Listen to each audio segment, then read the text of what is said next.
Hi good morning everyone. Gowdathi's ಕಿಚನ್ಗೆ ಸ್ವಾಗತ. ನಾನು ನಿಮ್ಮ ನಂದಿನಿ ಮಾತಾಡ್ತಾ ಇದ್ದೀನಿ. ಇವತ್ತೆಲ್ರಿಗೂ ನಾನು ಒಂದು ಸ್ವೀಟ್ ರೆಸಿಪಿನ ಶೇರ್ ಮಾಡ್ತಾ ಇದ್ದೀನಿ. ಸೊ ನೋಡಿದ ಕೂಡಲೇ ನಿಮಗೆ ಕಾಣಿಸ್ತಾ ಇರಬೇಕು ನಾನು ಏನು ಮಾಡ್ತಾ ಇದ್ದೀನಿ ಅಂತ. ಸೊ ಯೂಶ್ವಲಾಗಿ ನಿಮ್ಮ ಮನೇಲಿ ನಿಮ್ಮದೇ ಆದ ವೆರೈಟಿ ಆಫ್ ಕೇಸರಿ ಬಾತ್ಗಳನ್ನ ಮಾಡಿರ್ತೀರ.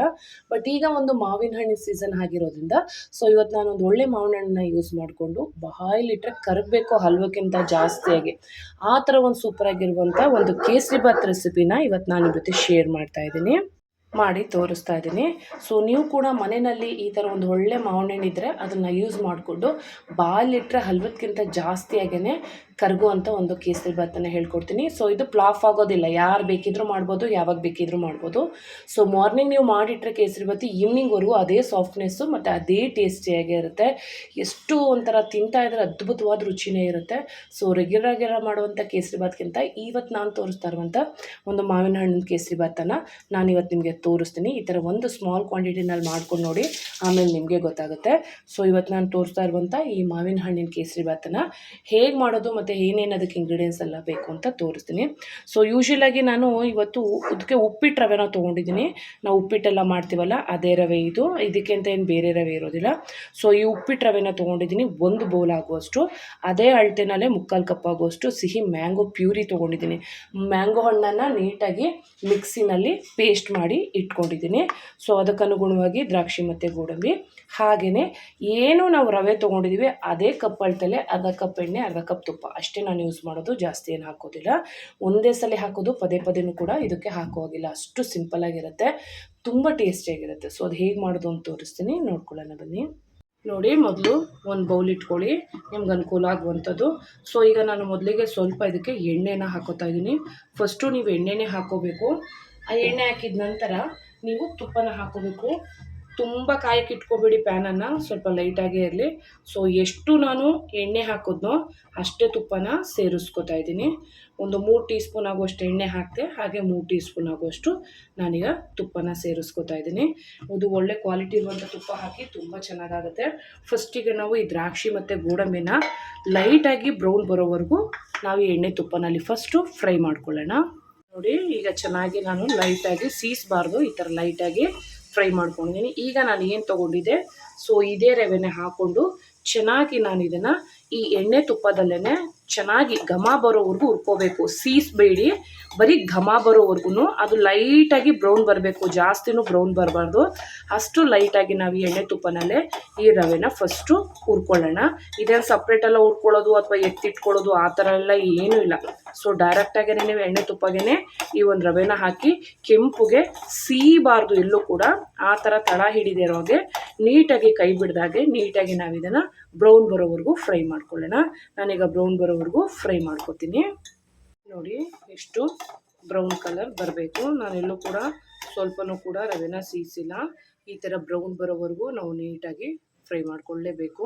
ಸೊ ಈಗ ನೋಡಿ, ಈ ಬ್ರೌನ್ ಬಂದಿದ ತಕ್ಷಣ ನಾವೇನು ಮಾಡಬೇಕು ಅಂದರೆ ಪಕ್ಕದಲ್ಲಿ ಬಿಸಿ ನೀರನ್ನು ಇಟ್ಕೊಂಡಿರಬೇಕು. ಸೊ ಈ ಬಿಸಿ ನೀರನ್ನು ತುಂಬಾ ಕುದಿತಾ ಇರುವಂಥ ನೀರನ್ನು ಇಟ್ಕೊಂಡು ಇದಕ್ಕೆ ಕುದಿತಾ ಇರುವಂಥ ನೀರನ್ನೇ ಸೇರಿಸ್ಬೇಕು. ಸೊ ಸ್ವಲ್ಪನೇ ನೋಡಿಕೊಂಡು, ತುಂಬ ತೆಳ್ಳಗೂ ಹಾಕೋಬಾರ್ದು. ಸ್ವಲ್ಪನೇ ಹಾಕ್ಕೊಂಡು ನಾವು ಈ ಥರ ನೀರನ್ನು ಸೇರಿಸ್ಕೊಳ್ಳೋಣ.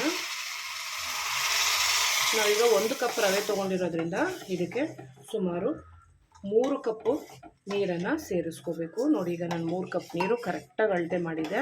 ಸೊ ಹಾಕೋತೀವಿ. ಸ್ವಲ್ಪ ಹೆಚ್ಚು ಕಮ್ಮಿ ಆದ್ರೂ ಏನೂ ಆಗೋಲ್ಲ. ಕಮ್ಮಿ ಆದ್ರೂ ನಿಮಗೆ ಚೆನ್ನಾಗಿರುತ್ತೆ, ಜಾಸ್ತಿ ಆದ್ರೂ ಚೆನ್ನಾಗಿರುತ್ತೆ, ಏನೂ ಆಗೋಲ್ಲ. ನೋಡಿ, ಈಗ ರವೆಗೆ ಹಾಕಿದ ಮೇಲೆ ನೀರನ್ನು ನಾನು ಇದಕ್ಕೆ ಫುಡ್ ಕಲರ್ ಎಲ್ಲ ಏನೂ ಯೂಸ್ ಮಾಡ್ತಾ ಇಲ್ಲ. ಬಿಕಾಸ್ ನಾನು ಮಾವಿನ ಹಣ್ಣು ಯೂಸ್ ಮಾಡ್ತಾ ಇರೋದ್ರಿಂದ ತುಂಬ ಅಂದರೆ ತುಂಬ ಚೆನ್ನಾಗಿರುತ್ತೆ. ಒಂದು ಸಲ ನೀವು ಟ್ರೈ ಮಾಡಬೇಕಷ್ಟೇ. ನೋಡಿ, ಈಗ ನೀಟಾಗಿ ರವೆ ಎಲ್ಲ ಈ ತುಪ್ಪ ರವೆಯಲ್ಲಿ ಚೆನ್ನಾಗಿ ಹೊಂದ್ಕೋಬೇಕು. ಈಗ ರವೆ ಬೇಯ್ದ ನಂತರ ನೆಕ್ಸ್ಟು ನಾನು ಏನು ಹಾಕಬೇಕು ಅಂತ ತೋರಿಸ್ತೀನಿ ನಿಮಗೆ. ನೋಡಿ, ಈಗ ರವೆ ಕಂಪ್ಲೀಟಾಗಿ ಚೆನ್ನಾಗಿ ಬೆಂದಿದೆ. ಇಷ್ಟು ಬೇಯಲೇಬೇಕು. ನೋಡಿ, ಇಷ್ಟು ಸಾಫ್ಟಾಗಿ ಆಗಿದೆ. ಈಗ ನಾನು ಇದಕ್ಕೆ ರುಚಿಗೆ ತಕ್ಕಷ್ಟು ಶುಗರ್ನ ಸೇರಿಸ್ಕೊಳ್ಳಿ. 1 ಕಪ್ ರವೆಗೆ ನೀವು 1.5 ಕಪ್ ಆಗೋಷ್ಟು ಸಕ್ಕರೆನ ಸೇರಿಸ್ಕೊಳ್ಳಿ. ಅದು ಸ್ವಲ್ಪ ಸ್ವೀಟ್ ಅಂಶ ಜಾಸ್ತಿ ಇತ್ತು ಅಂತ ಅಂದರೆ ಸಕ್ಕರೆ ನಿಮಗೆ ಒಂದೇ ಕಪ್ ಸಾಕು, ಫೈನಾಗಿ ಆಗುತ್ತೆ. ನೋಡಿ ಈಗ ನಾನು ಅಳತೆನಲ್ಲಿ ನನಗೆ ಯಾಕಂದರೆ ಪರ್ಫೆಕ್ಟ್ ಮೆಷರ್ಮೆಂಟು ನನಗೆ ಗೊತ್ತಾಗುತ್ತೆ. ಸೊ ಅದಕ್ಕೋಸ್ಕರ ನಾನು ಇಷ್ಟೇ ಒಂದು 5 ಸ್ಪೂನನ್ನು ತೊಗೊಂಡಿದ್ದೀನಿ. ನಿಮಗೆ ಮೆಷರ್ಮೆಂಟ್ ಗೊತ್ತಾಗಲಿಲ್ಲ ಅಂದರೆ 3/4 ಕಪ್ಪು ಸಕ್ಕರೆನ ತೊಗೋಬೇಕು. 1 ಕಪ್ ರವೆಗೆ 3/4 ಕಪ್ ಸಕ್ಕರೆ. ಸೊ ಈಗ ನಾನು ಸಕ್ಕರೆ ಹಾಕಿದ ನಂತರ ಈಗ ಹಾಕಿದ ತಕ್ಷಣ ಚೆನ್ನಾಗಿ ತಿರುಗಿದ್ರೆ ಈ ಸಕ್ಕರೆ ಮೆಲ್ಟ್ ಆಗಿದ ತಕ್ಷಣ ಮತ್ತೆ ಸ್ವಲ್ಪ ನೀರಿನ ಅಂಶನ ಬಿಟ್ಕೊಳ್ಳುತ್ತೆ ಈ ರವೆ. ನೋಡಿ ನಾನು ಹಾಕಿದ ಒಂದೇ 1 ಕಪ್ ರವೆಗೆ ಮ್ಯಾಕ್ಸಿಮಮ್ ಒಂದು 5ರಿಂದ 6 ಜನ ಆರಾಮ್ಸಾಗಿ ಬಾಯಿ ತುಂಬ ತಿನ್ಬೋದು. ನೋಡಿ ಮತ್ತೆ ಅದು ಮೆಲ್ಟ್ ಆಗಿಬಿಡುತ್ತೆ. ಒಂದು 2 ಸೆಕೆಂಡ್ ಮೆಲ್ಟ್ ಆಗುತ್ತೆ, ಜಾಸ್ತಿ ಟೈಮ್ ತೊಗೊಳ್ಳೋದಿಲ್ಲ. ಸೊ ನೀವು ಒಂದು ಉಪ್ಪಿಟ್ಟು ಮಾಡಿ ತಟ್ಟೆಗೆ ಇಡುವಾಗ ಸೊ ಈ ಒಂದು ಕೇಸರಿ ಭಾತನ ಮಾಡ್ಕೋಬೋದು. ನಾನು ತೋರಿಸ್ತಾ ಇದ್ದೇನಲ್ಲ, ಬಟ್ ಇದೆಲ್ಲ ಮೀಡಿಯಮ್ ಫ್ಲೇಮಲ್ಲೇ ಈ ಪ್ರೊಸೆಸರ್ ನಡಿಬೇಕು. ಸ್ವಲ್ಪ ಹೈ ಫ್ಲೇಮಲ್ಲಿ ಇಟ್ಕೊಂಡ್ರು ಕೂಡ ನಿಮ್ಮ ಕೇಸರಿ ಭಾತು ಹಾಳಾಗ್ಬಿಡುತ್ತೆ. ಹಾಗಾಗಿ ಸ್ವಲ್ಪ ತಳ ದಪ್ಪ ಇರುವಂಥ ಪಾತ್ರೆಗೆ ತೊಗೋಬೇಕು. ನೋಡಿ ಎಷ್ಟು ಚೆನ್ನಾಗಿ ಈಗ ಕೇಸರಿ ಭಾತಲ್ಲಿ ಸಕ್ಕರೆ ಎಲ್ಲ ಚೆನ್ನಾಗಿ ಕರಗಿದೆ. ಒಂದು 2 ಸೆಕೆಂಡು, ಜಾಸ್ತಿ ಬೇಡ, ಒಂದು 2 ಸೆಕೆಂಡ್ ಚೆನ್ನಾಗಿ ಇದನ್ನು ಫ್ರೈ ಮಾಡ್ಕೊಳ್ಳೋಣ. ನೋಡಿ ನೀಟಾಗಿ ಸಕ್ಕರೆ ಎಲ್ಲ ಮೆಲ್ಟಾಗಿ ತಳನ ಬಿಡುತ್ತೆ. ಸೊ ನಾನು ಸ್ಟಾರ್ಟಿಂಗಲ್ಲೇ ಹೇಳಿದ್ದೀನಿ, ನಾನು ಮತ್ತೆ ಇನ್ನು ಎಣ್ಣೆ ತುಪ್ಪ ಅದೆಲ್ಲ ಏನೂ ಸೇರಿಸಲ್ಲ. ಇಷ್ಟೇ ಸಾಕು. ನಾನು ತೋರಿಸಿರೋ ಹಾಗೆಯೇ ನೀವು ಇಷ್ಟು ಮಾಡೋದನ್ನೇ ಸೂಪರಾಗಿ ನೋಡಿ ಈ ಥರ ಹಲ್ವಾ ಥರ ನಿಮಗೆ ತಳ ಬಿಡುತ್ತೆ. ಅದು ಸಕ್ಕರೆ ಕಂಪ್ಲೀಟಾಗಿ ಕರಗಿದ್ಮೇಲೆ ಈ ಥರ ತಳ ಬಿಟ್ಟ ಮೇಲೇ ನಮಗೆ ಪರ್ಫೆಕ್ಟಾಗಿರುವಂಥ ಕೇಸರಿ ಭಾತು ಸೂಪರಾಗಿ ರೆಡಿಯಾಗಿದೆ ಅಂತ. ಸೊ ಅಲ್ಲಿವರೆಗೂ ನೀವು ಫ್ರೈ ಮಾಡ್ಕೋಬೇಕು. ನೋಡಿ ಕಾಣಿಸ್ತಾ ಇರಬೇಕಲ್ಲ ಎಷ್ಟು ನೀಟಾಗಿ ತಳ ಬಿಡ್ತಾ ಇದೆ, ನಾನು ಮಿಕ್ಸ್ ಮಾಡ್ತಾಯಿದ್ದೆ ಅಂತ. ಸೊ ಈಗ ನಾವೇನು ಮಾಡಬೇಕು ಅಂದರೆ ಈ ಮ್ಯಾಂಗೋ ಪ್ಯೂರಿ ನೋಡಿಕೊಂಡೆ ನೀವು ಸಕ್ಕರೆ ಹಾಕ್ಕೊಳ್ಳಿ. ಹಾಗಂತ ಇದೇನು ಜಾಸ್ತಿ ಸ್ವೀಟ್ ಅಂಶ ಆಗುತ್ತೆ ಅಂತ ಖಂಡಿತ ಇಲ್ಲ. ಸೊ ರವೆ ತಡ್ಕೊಳ್ಳುತ್ತೆ, ಅದಕ್ಕೆ ನಾನು ಉಪ್ಪಿಟ್ಟು ರವೆನ ಸೇರಿಸ್ತಾ ಇರೋದು. ಇದನ್ನು ಉಪ್ಪಿಟ್ಟು ರವೆಲೇ ಮಾಡಬೇಕು, ತುಂಬ ಚೆನ್ನಾಗಿ ಬರುತ್ತೆ. ಬೇರೆ ರವೆಲೆಲ್ಲ ಅಷ್ಟು ಸೂಟ್ ಆಗೋದಿಲ್ಲ. ನೋಡಿ ಫೈನಲ್ ಆಗಿ ನಾನು ಈ ಒಂದು ಮ್ಯಾಂಗೋ ಪ್ಯೂರನ್ನು ಆ್ಯಡ್ ಮಾಡಿಕೊಂಡು ಚೆನ್ನಾಗಿ ಈಗ ಒಂದು ಸಲ ಮಿಕ್ಸ್ ಮಾಡ್ಕೋಬೇಕು. ಕಲ್ಲರು ನೀವೇನು ಕೇಸರಿ ಭಾತ್ಗೆ ಹಾಕ್ತೀರಾ ಅದೇ ಕಲ್ಲರೇ ಬರುತ್ತೆ, ಪರ್ಫೆಕ್ಟ್ ಕಲರ್ ಬರುತ್ತೆ. ನೀವೇನು ಬೇರೆ ಎಕ್ಸ್ಟ್ರಾ ಕಲ್ಲರೆಲ್ಲ ಕೇಸರಿಗೆ ಸೇರಿಸೋ ಹಾಗಿಲ್ಲ. ಸೊ ಕೇಸರಿ ಭಾತ್ ಅಂದಿದ ತಕ್ಷಣ ನಾವು ಕೇಸರಿ ಕಲರು ಅಥವಾ ಆರೆಂಜ್ ಫುಡ್ ಕಲರು ಅಥವಾ ಕೇಸರಿ ದಳನ ನೀರಲ್ಲಿ ಹಾಕಿ ಹಾಲಲ್ಲಿ ಹಾಕಿ ಸೇರಿಸ್ತೀವಿ. ಸೊ ಅದೆಲ್ಲ ಏನು ಬೇಡ, ನೀವು ಯಾವುದೇ ಮಾವಿನ ಹಣ್ಣು ತೊಗೊಳ್ಳಿ ಅದಿಷ್ಟು ಕಲ್ಲರು ಕೇಸರಿ ಭಾತ್ ಕಲರು ಬಂದೇ ಬರುತ್ತೆ. ಬಾಯಿಗೆ ಇಟ್ಟರಂತೂ ಹಾಗೆ ಕರಗುತ್ತೆ, ಮತ್ತೆ ನೀವು ಮಾಡ್ತಿಂತೀರ. ಎಲ್ಲ ಒಂದ್ಸಲ ಚೆನ್ನಾಗಿ ಮಿಕ್ಸ್ ಆಗೋ ಥರ ಮಿಕ್ಸ್ ಮಾಡ್ಕೋಬೇಕು. ನೋಡಿ ಈಗ ನೀಟಾಗಿ ಮಿಕ್ಸ್ ಮಾಡ್ಕೊಂಡಿದ ನಂತರ ಒಂದು 2 ಸೆಕೆಂಡು ಮ್ಯಾಂಗೋ ಪಲ್ಪು ನಾವು ಹಾಕಿದ ಮೇಲೆ ಪ್ಯೂರಿನ ಸೆಟ್ ಆಗುತ್ತೆ. ಒಂದು 2 ಸೆಕೆಂಡು ಸೆಟ್ ಆಗೋಕ್ಕೆ ನೀಟಾಗಿ ಬಿಟ್ಬಿಡಬೇಕು. ಅಂದರೆ ಅದು ಫ್ಲೇವರೆಲ್ಲ ಹೇಳ್ಕೊಳ್ಳೋಕ್ಕೆ. ನೋಡಿ ಈಗ ಅದು ಫ್ಲೇವರೆಲ್ಲ ಹೇಳ್ಕೊಳ್ಳೋಕ್ಕೆ ನಾನು ಟೈಮ್ ಕೊಡ್ತೀನಿ. ಜಸ್ಟ್ 2 ಸೆಕೆಂಡ್ ಅಷ್ಟೇ, ಜಾಸ್ತಿ ಬೇಡ. ನೋಡಿ 2 ಸೆಕೆಂಡ್ ಆಗಿದೆ. ನೋಡೋಣ ಕೇಸರಿ ಭಾತನ. ಜಸ್ಟ್ ಒಂದು 5ರಿಂದ 10 ನಿಮಿಷದೊಳಗಡೆ ಆಗುತ್ತೆ. ನೋಡಿ ಪರ್ಫೆಕ್ಟಾಗಿ ಕೇಸರಿ ಭಾತು ನಿಮ್ಗೆ ಪ್ಯಾನಲ್ಲೇ ಕಾಣಿಸ್ತಾ ಇರಬೇಕು ಎಷ್ಟು ನೀಟಾಗಿ ತಳವನ್ನು ಅದು ಬಿಟ್ಟಿದೆ ಅಂತ.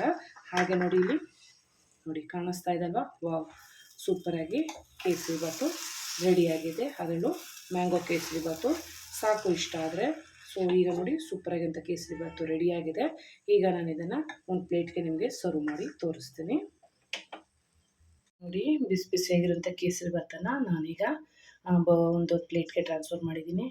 ನೋಡಿ ಎಷ್ಟು ಸಾಫ್ಟಾಗಿದೆ ಅಂದರೆ ನೀವು ಇದೇ ರೀತಿಯಲ್ಲೇ ಹೋಲ್ ಡೇ ಇಟ್ಟರು ಕೂಡ ಇಷ್ಟೇ ಸಾಫ್ಟಾಗಿರುತ್ತೆ.